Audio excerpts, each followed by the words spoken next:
Hi, I'm Shayla. I'm the one who stresses over your company growth, so you don't have to.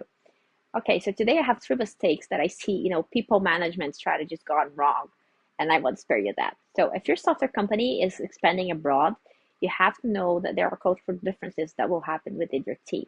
So that means, you have to know what holiday means what to who, but you also have to know that the business culture is different. So maybe, whereas in one country, you will first have to build trust before you start working with a person. In other countries, the trust is given.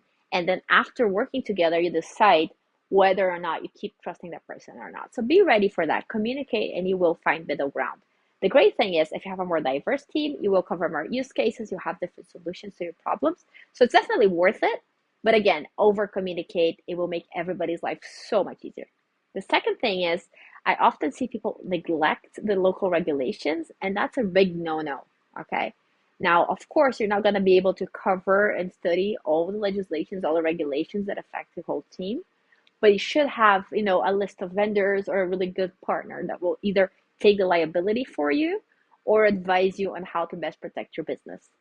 And last but not least, if you're talking about distributed teams, remote teams, especially in different cultures, don't underestimate, the power of really good onboarding. So that means not just, telling them about the role, but also about the business, a lot about your industry, maybe a little bit about what your competitors are doing. That will really help them have the context in which they're developing for. It makes them much more assertive in their product strategy. Okay. Also, don't forget to check in, right? Onboarding is not that first week. You should check in 1 month, 3 months, 1 year down the line if everything you promised was delivered and if they did the same.